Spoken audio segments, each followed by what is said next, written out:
Welcome to the first day of the Protection of Civilians conference here in The Hague today. My name is Ine Coutin, and today I will be moderating this session on the international support to local security actors in the Sahel. I'm very pleased to welcome our audiences who join in at home, but also our audience who are present today here in The Hague. Before I will take you through our program and introduce you to our speakers today, I will first take you through some main housekeeping rules. Or housekeeping notes, so to say. First of all, this session will be recorded, unless it's otherwise stated, and the videos will later be shared after the event on the website www.protectionofcivilians.org. Secondly, we would really like to have this as a very active session with engagement of both the speakers and the audience. So virtual participants can post the questions in the comments using the Slido module during the live stream sessions and the interactive sessions. Live participants will be able to ask their questions with the microphone here in the studio today. So please also during the session you can ask all your questions, which we will then take up after the presentations. Please also take advantage of the networking opportunities provided by the conference and the virtual environments. So please visit the Meet and Connect tab to view all registered attendees and use the matchmaking tool to find people with similar interests, where you can also chat or schedule individual or group video calls at any time during these events. We would also like to refer you to the resource library, which you will find online, where you can find a variety of materials tailored to the different themes of each day and each session. Please also publicize your participation and what you have learned today. Please do so using the hashtag PAX PoC 2021 or tag PAX PoC or PAX for Peace and any relevant organization or speakers. If you have any questions, please contact the organizers. For technical issues, you can reach out to the live help desk from the platform's drop-down menu. For comments on the program or for the PAX team, you can email at poc@paxforpeace.nl. And finally, I would like to mention that this session is available for both English and French speakers. For people at home, in the program, you can select the correct option, whether you want to follow in French or in English, because we have simultaneous translation.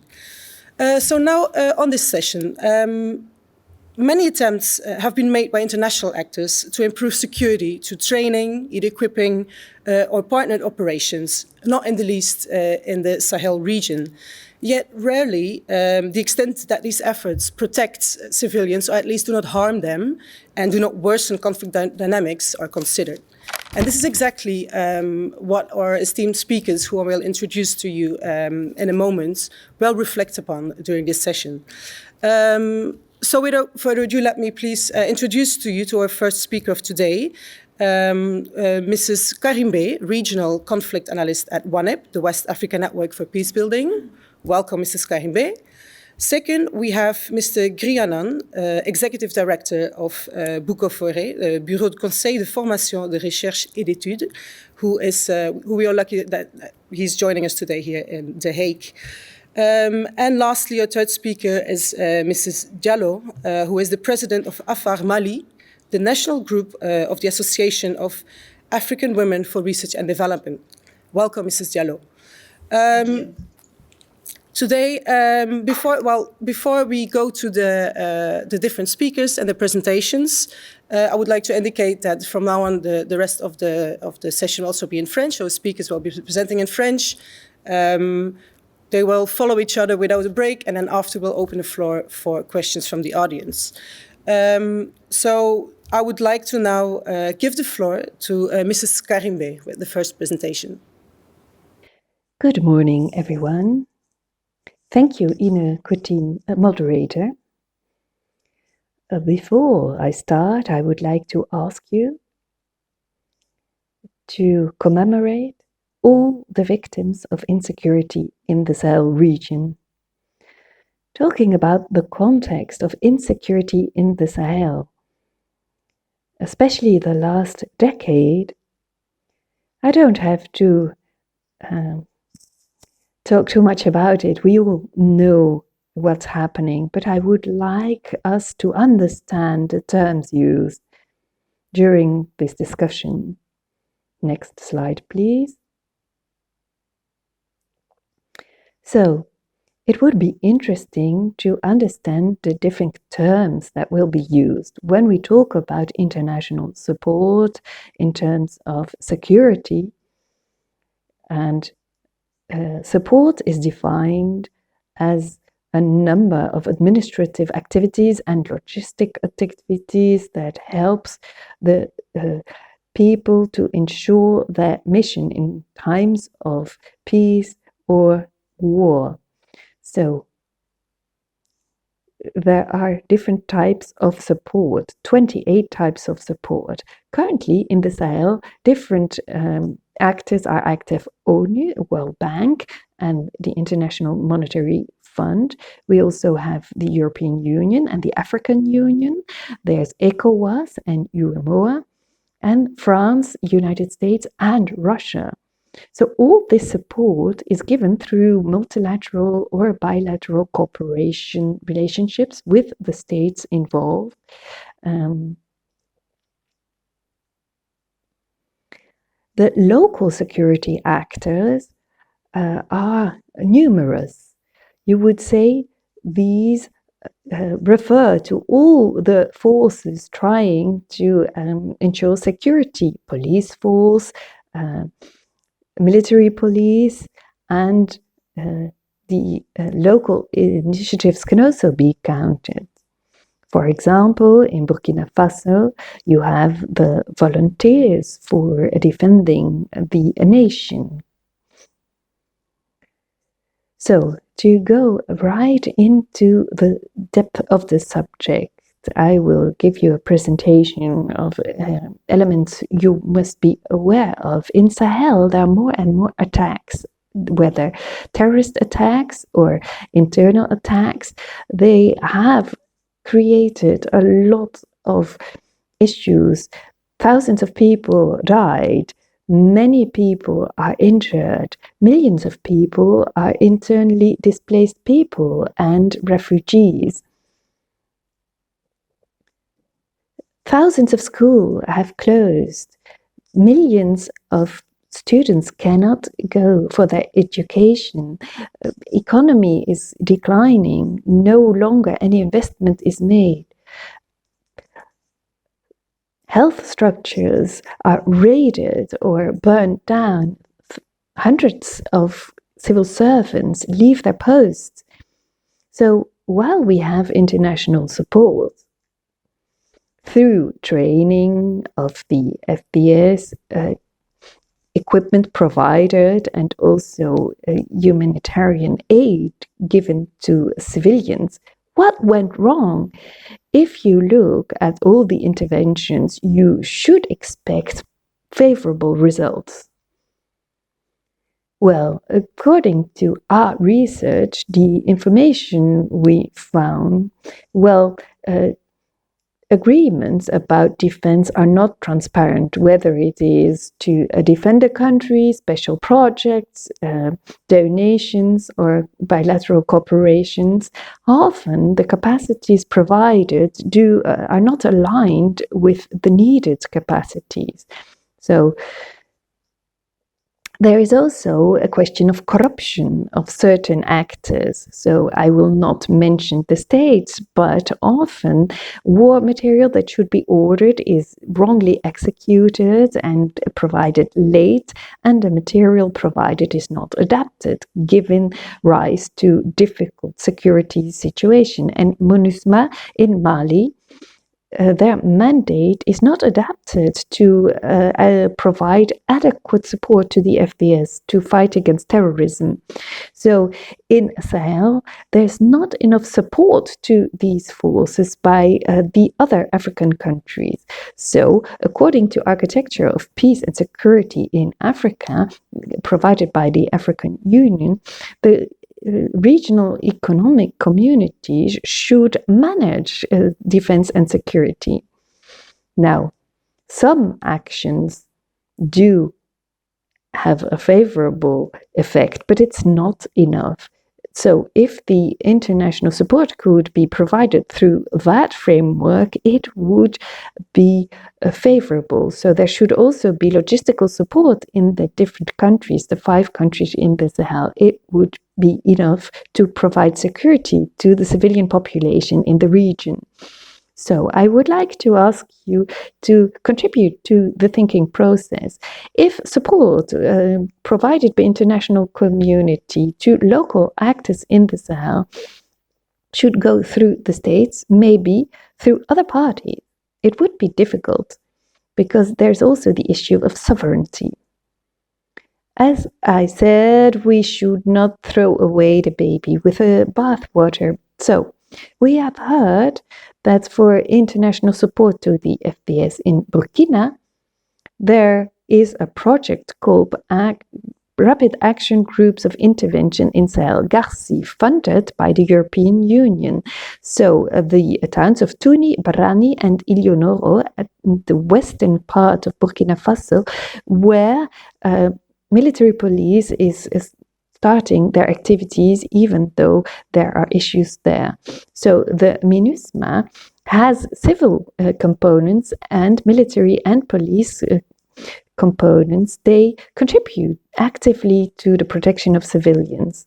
So there are patrols, and a protection of civilians is clearly indicated in the mandate of MINUSMA. I have more information about that. Now, regarding countries in ECOWAS, there is also something called Mundalundu, led by Burkina, Ghana, and Ivory Coast, in order to provide security for the boundaries. There's more information about that. So, there should be aerial control of the borders, and this should improve security at the borders. But at WANEP, what we do in these different Sahelian countries, I would say that we are present in the 5 countries of ECOWAS. So whether at the level of WANEP Mali, WANEP Burkina Faso, or at the level of WANEP Niger, we have activities of strengthening capacities and collaboration between the FPS at a local level. And we also try to involve young people and FDS and imply them in capacity strengthening projects, and also strengthen local communities to build peace. So at the local communities where insecurity reigns, we organize workshops in order to define indicators about the relationship of collaboration between FDS and local actors. So often, the outcome of our programs have a favorable result. So, next slide, please. Next slide. Next slide, please. Next slide. So, other contributions offered by WANEP, we organize discussion groups, and we try to make an inventory of the needs of youths and women in terms of improving security and justice. So we also strengthen civil society organizations and other local organizations and the role played by civilians.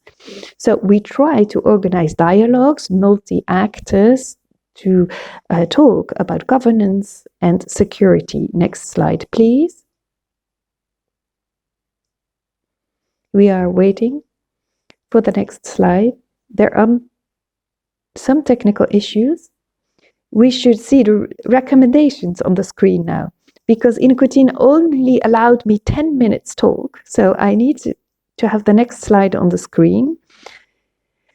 I've tried to shorten my presentation.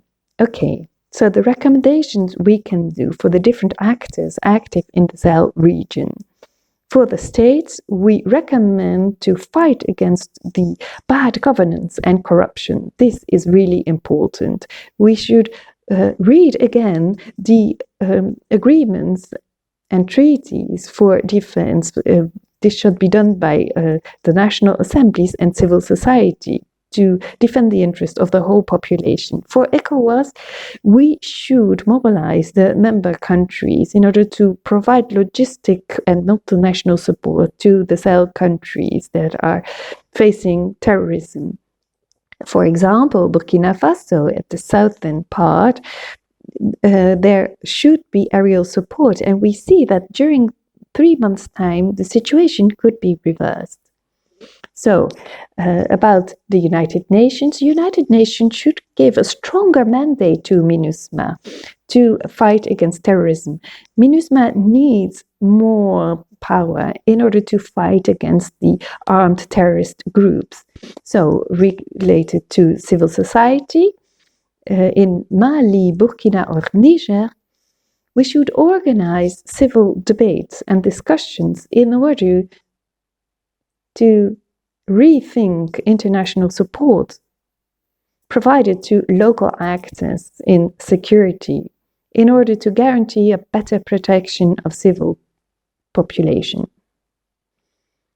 So, lobbying should be carried out at the level of the African Union and ECOWAS in order to make of a defense and security a common affair, an African issue, before it becomes an international issue.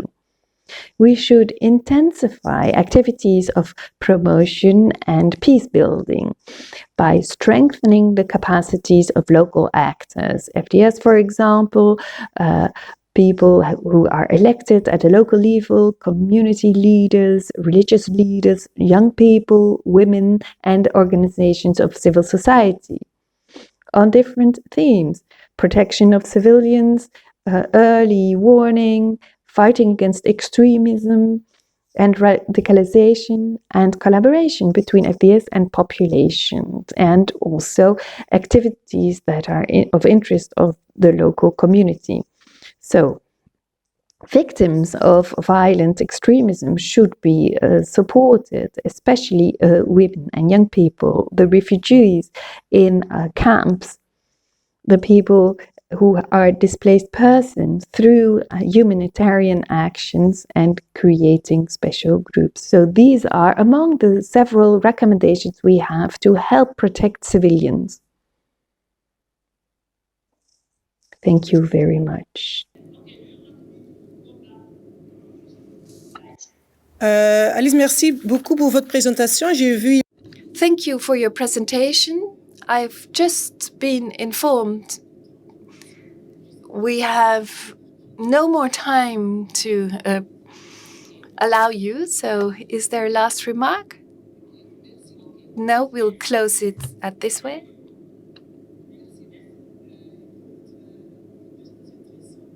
Thank you for your interesting presentation, your recommendations for future interventions. And accept our apologies, we were unable to zoom into the slides, so we had some technical difficulties. But now I would like to give the floor to Mr. Guiryanan, who will give us a presentation. Thank you very much. Thank you for having invited me and for allowing me to be in between grand ladies to provide my talk. So show the slides on the screen, please. Yes, I'll start my talk later. So awaiting my slide presentation, I can say that my PowerPoint is in English, but I will speak French because that's closer to my mother tongue. And I would like to express myself with ease. So now we are waiting for the slides to appear. Thank you very much. So as you can see, the main theme is in the black letters on the slide, and there is a subtitle: when the support provided does not satisfy the needs in place. So maybe we should get to know each other better, but do look at the BUCOFORE website if you need more information. First, I would like to address the context. So I have some graphs showing the trends of violences perpetrated against the civilians in the Sahel. So this is a complement to what Yéri Alice has presented earlier. So you see the period from 2013 to 2020, violences committed against civilians have increased.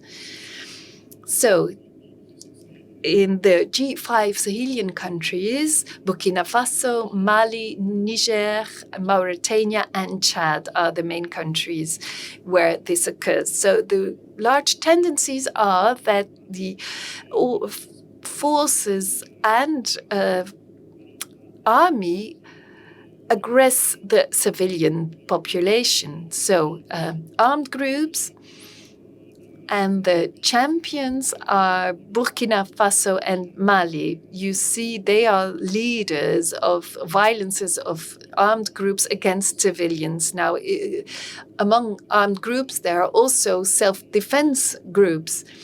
They commit violence against civilians. In broad terms, whether they are the government forces or mixed groups, often labeled as terrorists or others, well, the civilians are victims of all of them. This is shown by the big trends. Next slide, please. So,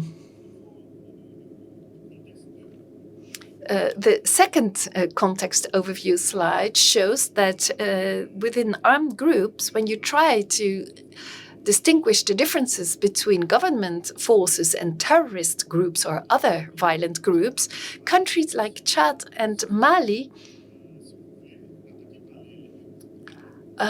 don't have a lot of attacks from terrorist groups, but the government forces are the main risk for the civilians in Chad and Mauritania. So international support strengthens the government forces, and they become the first source of threats against the civilians in those countries. So this is a big contradiction that you can observe studying these data. And armed groups are threats for civilians, and government forces are threats for civilians in Chad and Mauritania. And it's rather police forces and army forces that threaten the civilians. There are also rapes committed and all kinds of other attacks against civilians. So broadly, the data clearly show that insecurity is a threat for civilians in those areas. So we have done surveys ourselves in the countries through our partners, and the inhabitants confirm these data. Next slide, please.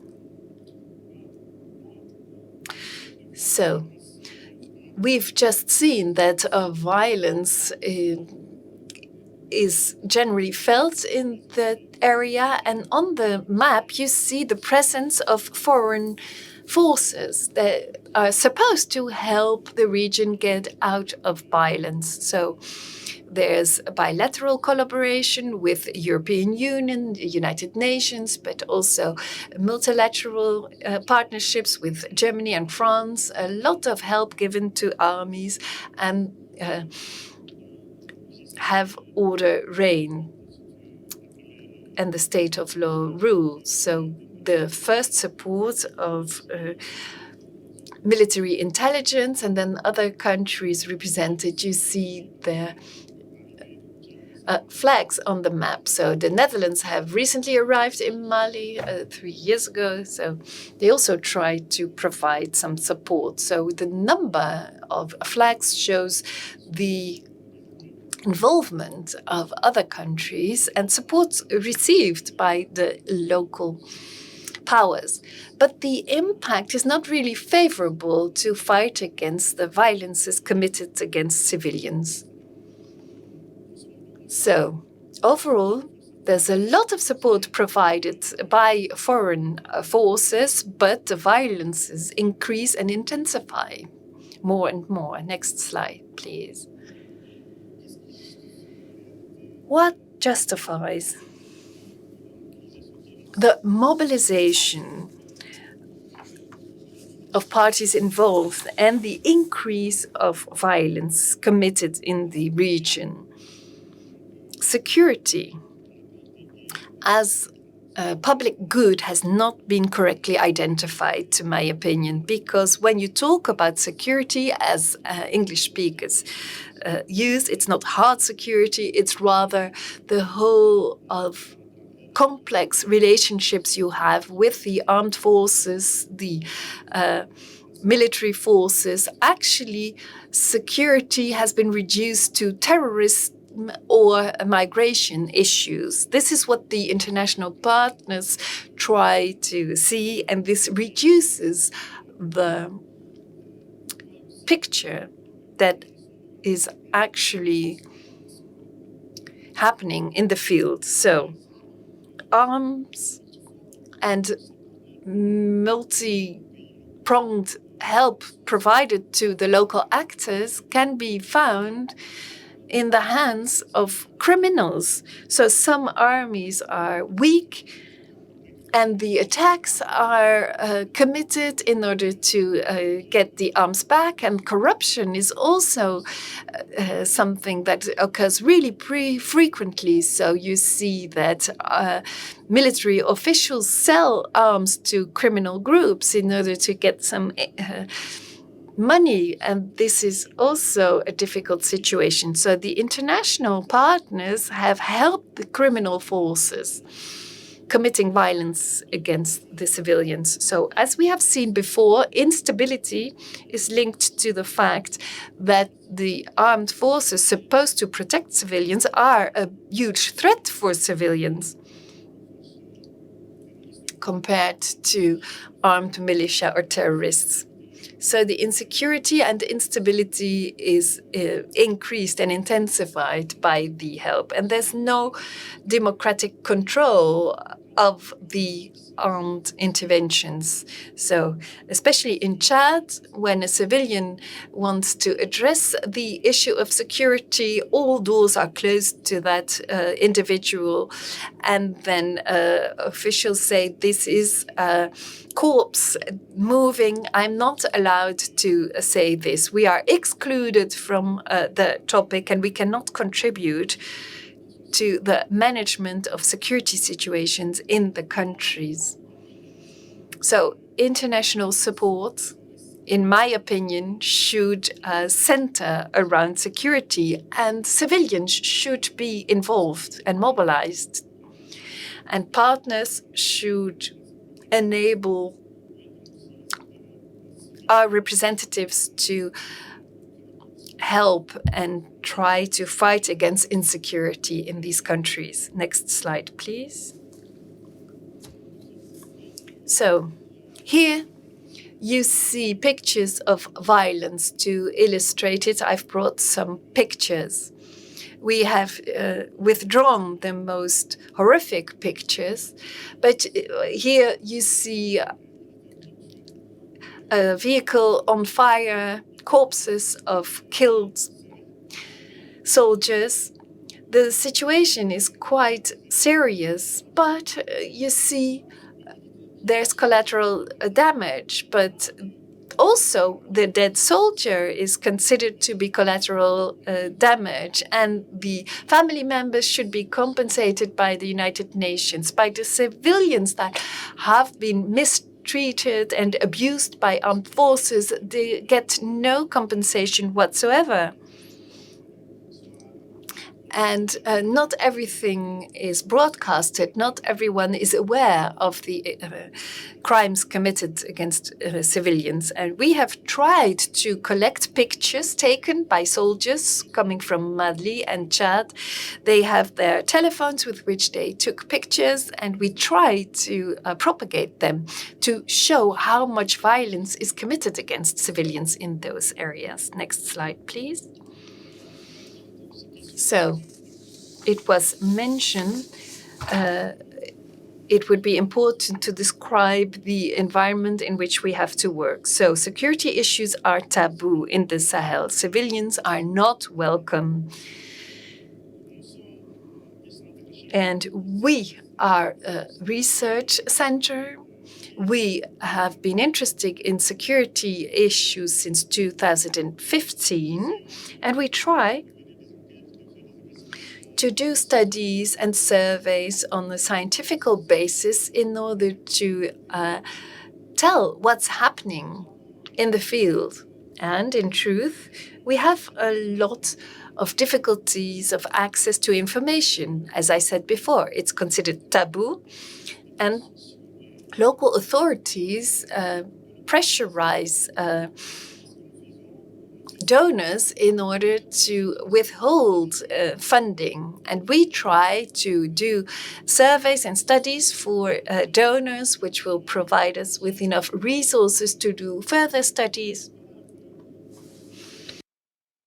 This is how we try to operate. But we have difficulties with the intelligence services. They consider us to be spies, but we believe that security is a public good and we need to be involved in order to spread it. And development should not happen without a security situation ensured. So this is the context within which we have to do our work. It's difficult, and the Netherlands were ready to provide us with funding to do our work, but the authorities have refused this, and the project was cancelled, no longer able to talk about it. So we do have many issues and challenges.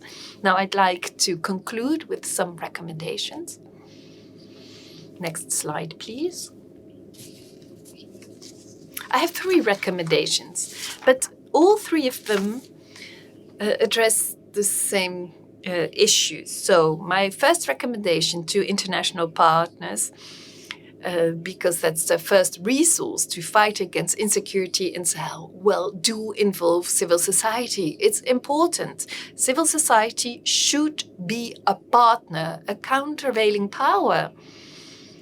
And they can mobilize their means and build on local people in order to have everyone benefit from security.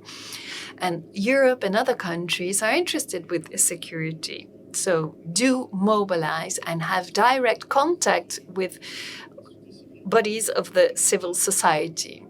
And work through your embassies or other programs. You have diplomatic support you can provide. We have published, for example, 2 articles on security in Chad and international activities there, but we have been threatened. And without the help of foreign countries, we would have been sentenced to prison in Chad. We need help. We also need material support to get training and be able to do our work. If we are not well instructed, we cannot report on the local situations. And last recommendation for any support of a country wanting to help Sahel, control mechanisms should be in place. Do check whether the help provided is actually used in the way it was intended. Because when it's about security, people simply provide some resources and then wait for results to happen, but the funds disappear in the pockets of leaders or corrupt personnel. So this is what I've had to say. Thank you very much for this presentation, Mr. Guiryanan. So, for the participants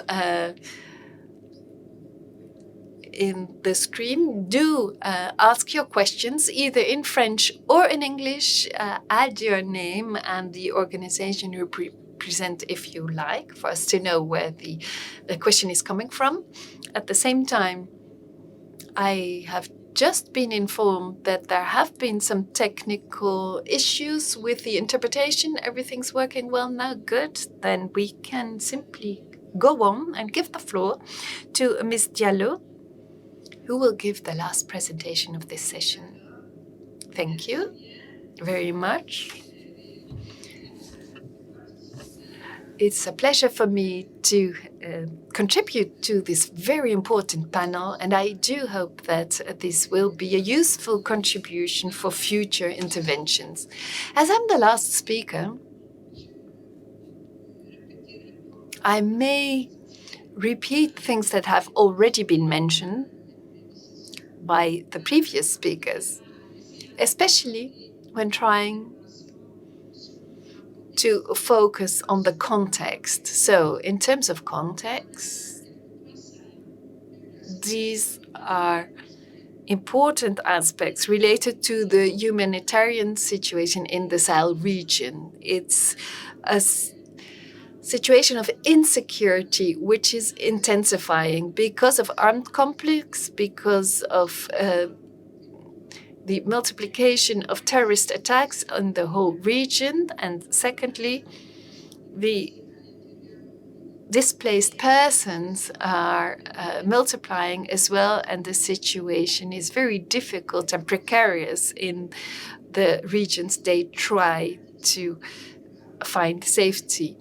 Now, climate is also very difficult, increasing the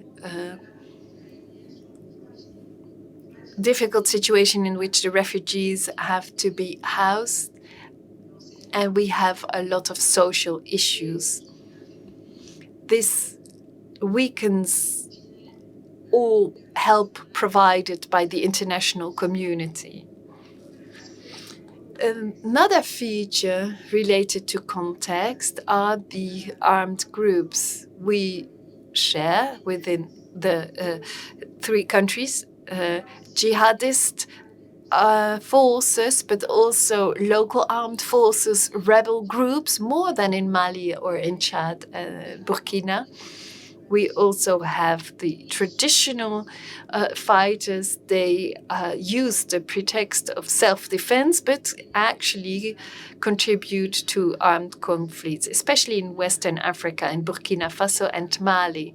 We also have drug traffickers and other criminal groups, and they increase the conflict situation. Now, the insecurity mentioned by my previous speakers already highlighted the forces, and MINUSMA is also active, trying to keep peace, but also multilateral groups. Barkhane, for example, we have help with Niger, and self-defense groups and other local militia. This is the humanitarian situation in Sahel region at the moment. So my intention during my talk was to focus on specific questions. The first question is, how does international support provided to local actors of security enhanced? Well, through training, providing equipment, and partnership relationships in order to stabilize the situation in our countries and keep the peace. By armed interventions, meaning that every armed intervention has an impression on the security situation. There's also emergency help, distributing food, commodities, required equipment, also development actions, trying to make the population resilient, especially the people that stayed in situ, also agricultural cultivation activities, international intervention to improve the security situation is ad hoc interventions with limited impact because of difficulty of access and also terrorist attacks that are quite frequent in our countries. Now, other question, what are the measures that would actually protect civilians, or do these interventions make it worse? I believe that the contribution is insignificant in Mali, at least. So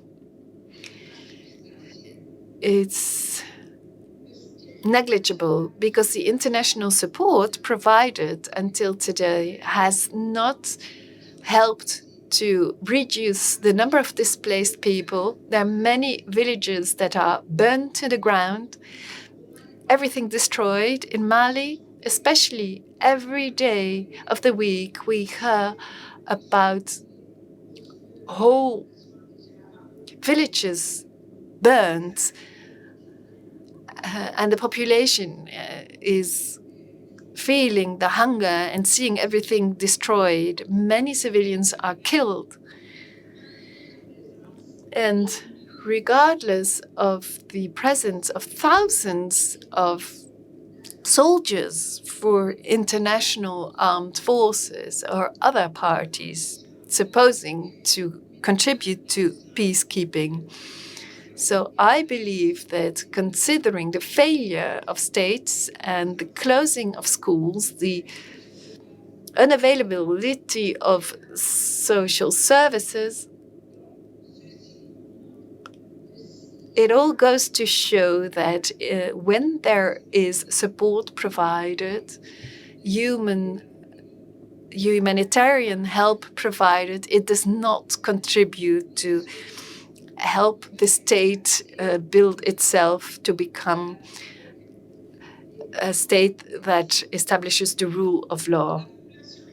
Population is left to its own devices and feels required to also intervene in terrorist attacks. So I believe this is why nowadays international support provided to the actors of security is negligible or non-existent, if you will. So what are the main lessons learned? The first thing you could say, in my view, is that the Sahel region suffers from the competition between the great powers. They block everything that is not beneficial to them. They block synergy interventions that Sahelian countries would like to apply themselves.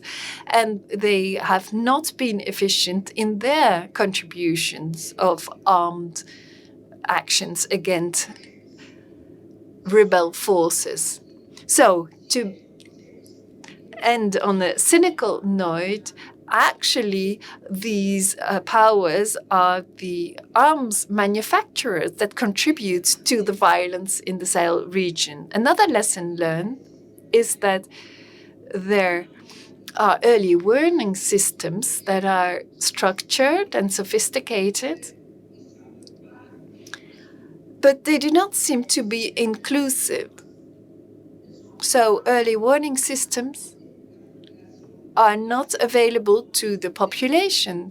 So I believe that early warning systems should be made inclusive and available to everyone so that the population, the civilians, can help both the state and the armed forces to anticipate on possible attacks.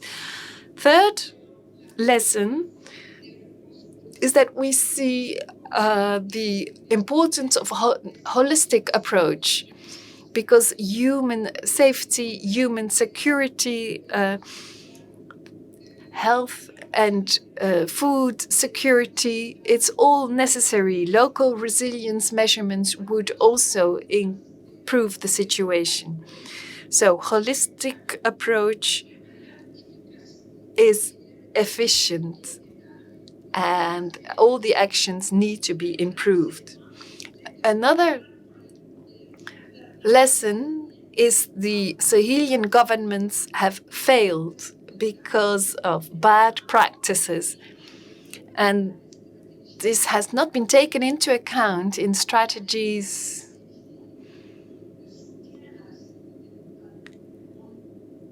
set up to support the redress of the local situation. So the help is provided in a fragmented way, sometimes military interventions, sometimes support to a local population. So it's not really a holistic approach. So the next question, how does international support to local actors contribute to peace and protection of civilians in the Sahel region? Well, I believe that an honest support is required. And disarmament should be carried out. Support should be provided inclusive of targeted disarmament of all the groups in the Sahel countries. So good governance should be supported in a different way than simply trying to control the country, either by providing worldwide answers or support democracy which is not well understood by the inhabitants or the local people. So you should work with the actors active in the Sahel at the side and not leading them or considering them inferior. So human security and safety should be considered first, not state security. So in Sahel, the population seems to reject international support provided, even if there is support from the international community, but we don't see the benefits of it. So you should wonder what should be improved in order for the population to understand support is given not to help the state, but to help the population and increase their safety. In Mali, now there's a big debate ongoing within the framework of ECOWAS about the concept of ECOWAS should be a community of states, and it's explained in the same way in the Sahel region for security. Security is a political military context, collaboration with the state, but the inhabitants are forgotten. The population is forgotten. So help provided is not efficient and is simply done to have a geopolitical positioning to the benefit of the big powers. So the message should be propagated that help is required, and the international community, but also the beneficial countries should be taken into account. The last thing I would like to say related to recommendations, the first recommendation covering what I've just said, you need to identify and be aware of the root causes leading to conflicts in each of the countries in the Sahel region. And then you will have more understanding of the victims, the climate issues and governance issues, and not only focus on military interventions and actions. Another recommendation is help in structuring the armed forces and make help available to the G5, because help to the G5 is more theoretical than practical reality. Another recommendation is to disseminate information in the Sahelian region, especially in the cross-border area, through mechanisms enabling the inhabitants to be actors and contribute to the peace-building activities, and not as victims, but as actors. Now, before concluding, I would like to say something about the position of women in Mali. Our organization is well versed in this topic.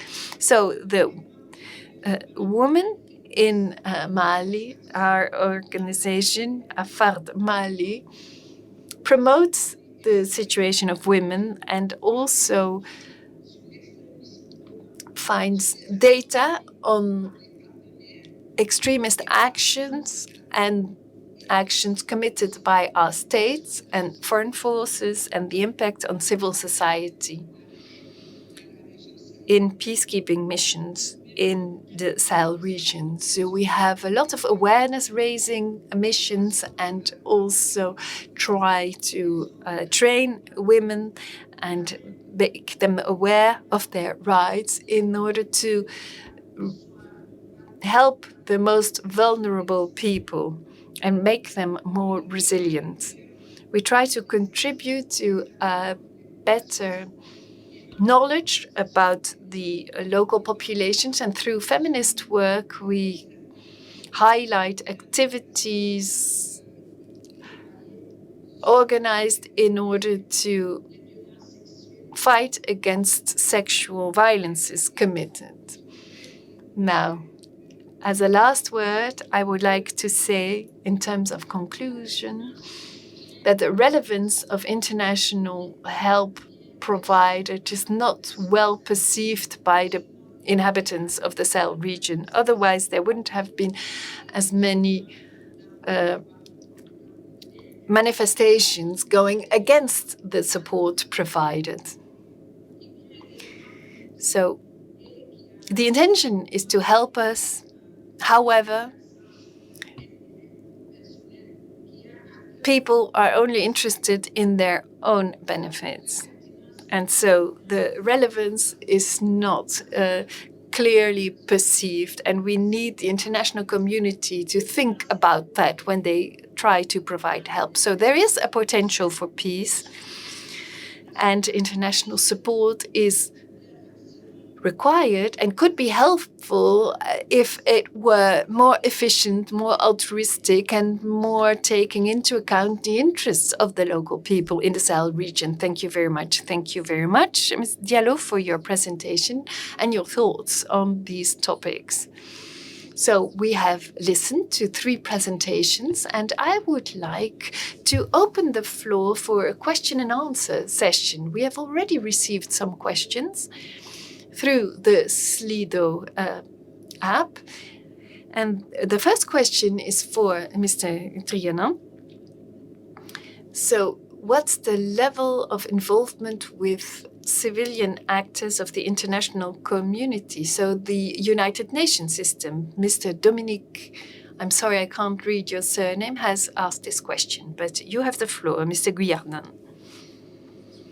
Well, the implication of international actors and the civil society in the topics of security is insignificant. There are some NGOs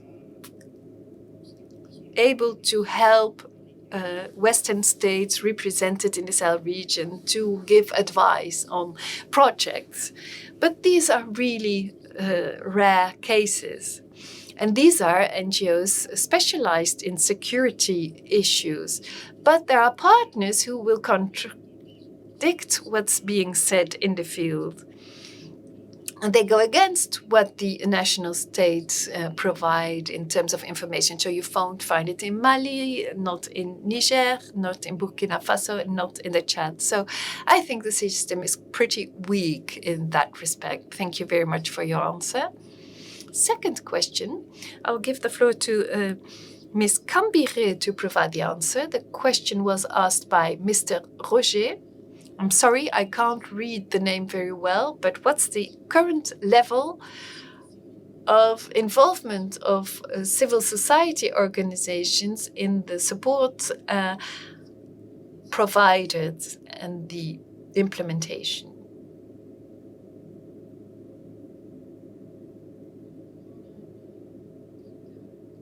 We can't hear you, Ms.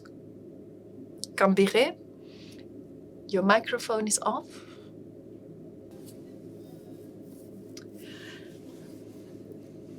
Since there are some issues with the sound from Ms. Kambiré, we'll try to look at another question about the education of displaced children. What can be done to prevent these children to be victims of the circle of terrorism. So I will give the floor to Ms. Diallo. Thank you. I know that UNICEF looks at this, the education of children in conflict areas. UNICEF has a well-versed strategy in order to educate the children where they are through intermediaries. In Mali, for example, there are special services to educate children in zones in the north, but in the center of the country as well. But for displaced people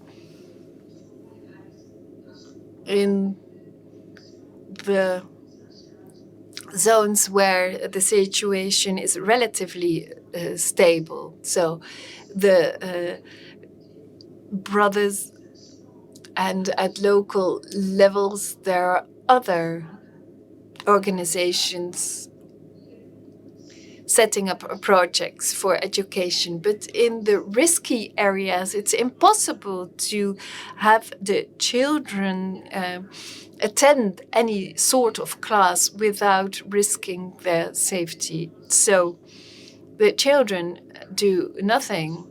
In other regions, the schools are closed, but it is still possible to educate them either through help of NGOs or in houses, private houses, and the children can learn there.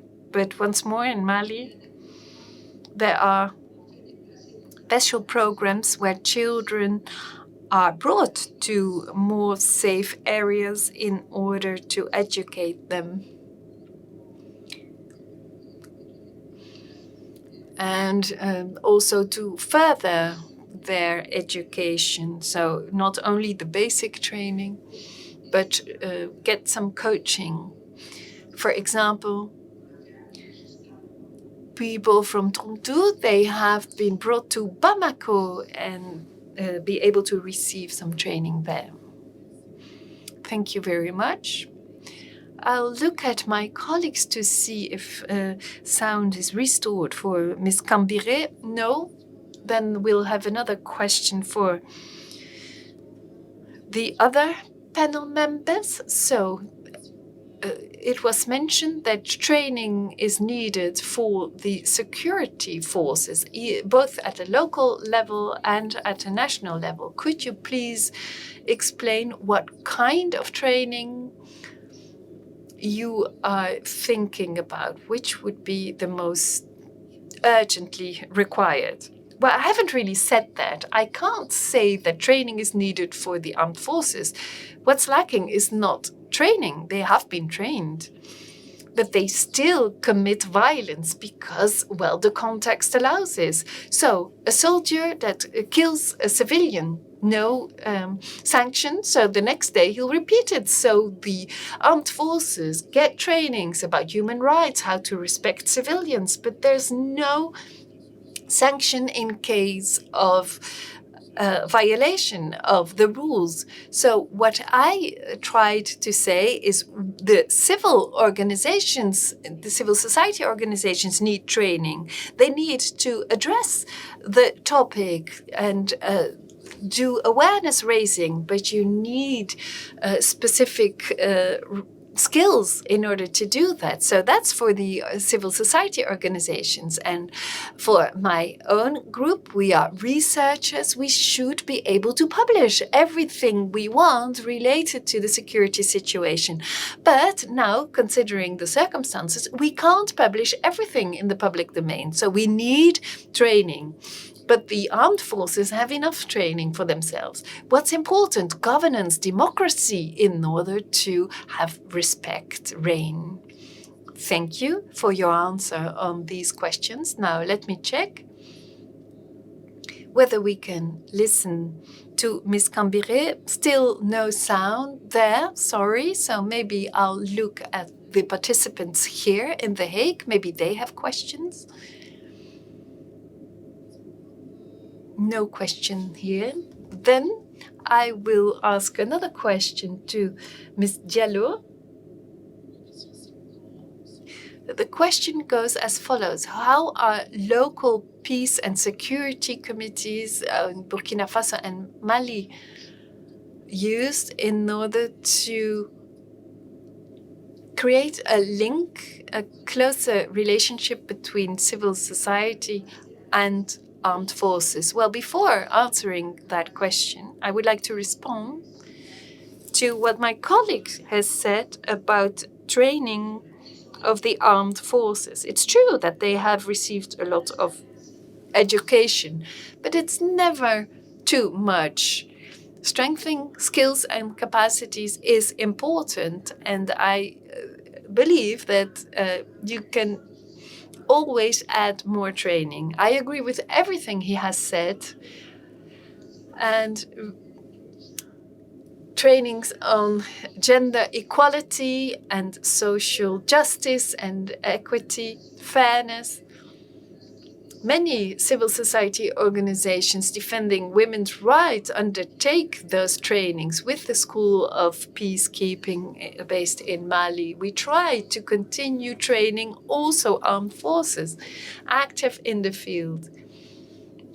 People deployed in the conflict areas in order to make them really aware of equity.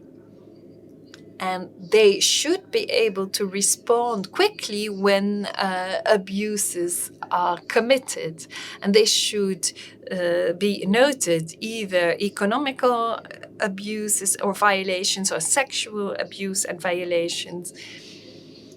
And training everyone, also the armed forces, is an added value. So I agree with everything that he has said, but extra precautions can be taken, and training is always good. Now, to give an answer to the question asked, I nearly forgot the question. Could you repeat it, please? Of course. The question is, how are the local peace committees and safety committees in Burkina and Mali involved in creating closer relationships between civilians and armed forces? Well, I believe there are two peace committees. Those that have been formed with the state and government support, and also other committees formed from the local community. But most of the time, they are related to the security forces to address their personal issues. But I'll take an example to illustrate what's happening in Mali. The population, the inhabitants, believe that armed forces want to leave in case of threat instead of coming to protect the civilians. So there's a lack of trust. And this needs to be addressed. The trust needs to be improved.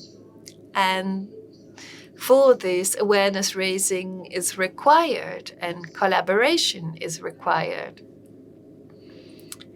I know, for example, that the peace committees in the region of Ségou, which is an area where a lot of conflict is occurring, the peace committees are really active, but related to the security forces. And they try to identify everything happening in the field. But it's not easy for them because the civilians believe they need armed groups to defend themselves.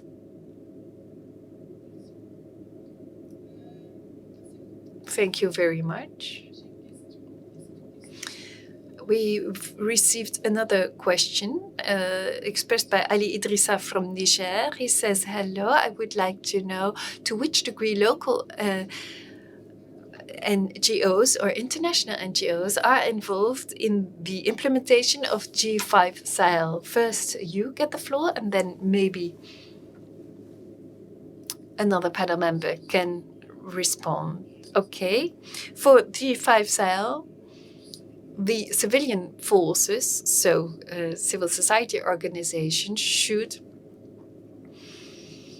work with armed forces in order to implement a holistic approach to development. So what's currently undertaken, some projects have received funding and the NGOs are involved in the implementation. But in terms of really security, NGOs are not involved. I'll give you a simple example. We have received a request to study how women are perceived to be implied in the current management of safety forces in the Sahel.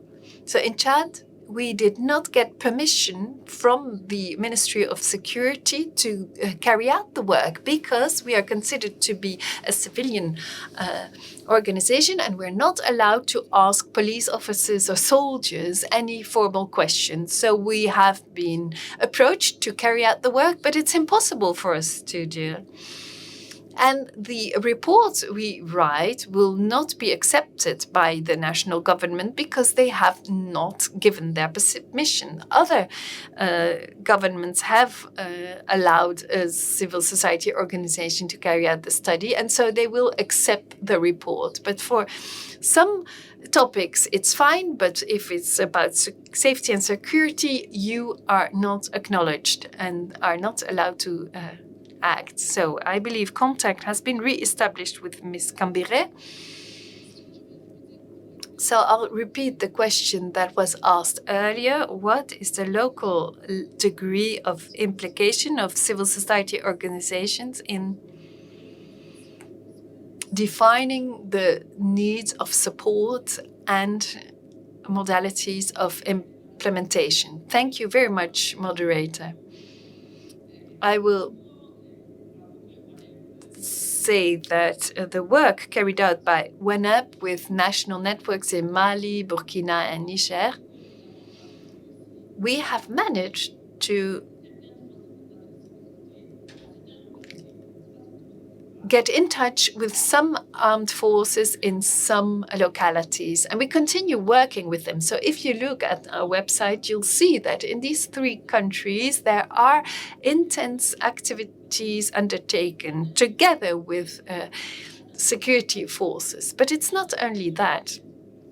In the field, I don't think we need NGOs, but when it's about capacity building in some communities, Ms. Diallo has already talked about it as well. And if we had more time, I could say what WANEP is doing. We have early warning and activities not only in the capital city. We go to the local communities and give support.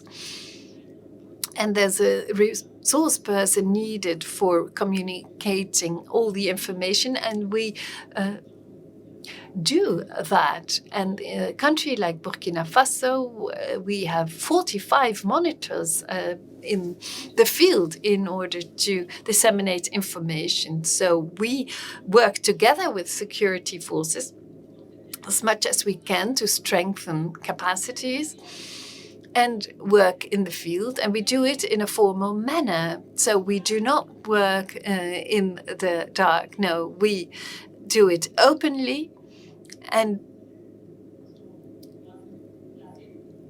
some activities or trainings are top secret. So it's really confidential. You can't really do everything. And then you say, okay, what's top secret? What is confidential? Well, it's not really convincing.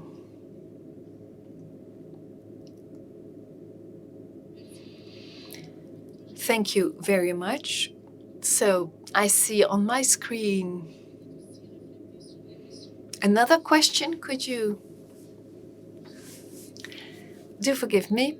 I get a prompt that time is running out, so I will give the floor to the 3 panelists for a last word. So You have the floor first, Ms. Kambiré, and then the other panelists will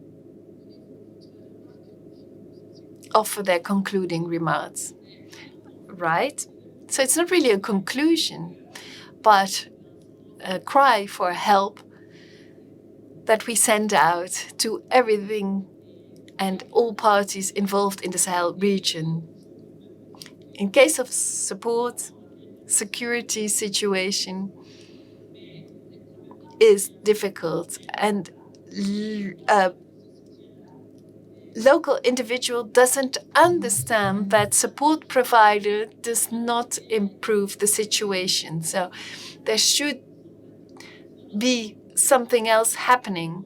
So, for example, in Mali, there are so many international armed forces, and yet attacks are carried out where these armed forces are based, so they should play their role. And many things remain unsaid, then it will never work.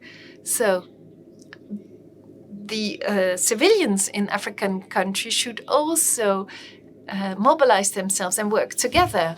Because if you looked at the number of armed groups, the number of people active, you can't compare it with others. There's thousands of militia and only a few hundred soldiers. So it's not well balanced, and collaboration is needed in a more balanced way. Thank you very much. Now I will give the floor to Mr. Guiryanan. Thank you very much. Thanks to Alice for giving the first step. And yes, in the Sahel region, things should be more outspoken and more frankly said. And the different actors should also be honest. And it seems that in the Sahel region, France is determining what's happening. If some actors say something, but France says no, it's in a different way, and then the Netherlands listen to what France is saying, and then the United States says something, everybody will follow the States. So the Western countries should also be frank amongst themselves in order to have better management of the safety situation in the Sahel region. Ms. Diallo has the floor now. Please be concise because time is running out. Okay, so with the relevance of international support and the potential of peace, it's not two words are needed. It's just one word, disarmament. And that's where the international community can play an important role because they manufacture the arms. They know exactly who should be blocked and who gets which arms. So it's disarmament, and demobilization. That's the first word. And the second is to help civil society. This is also where we can contribute considerably. Document violence against civilians, document all the violations, and be honest, and do not only look at international agreements. If you look at what France has done, and then formally they say we are not responsible for that, you see that military cooperation should also take into account equity. We've come to the end of this session. I would like to thank all the members of the panels for their presentations. Thank you for all the participants who have contributed as well. Thank you very much. Thank you.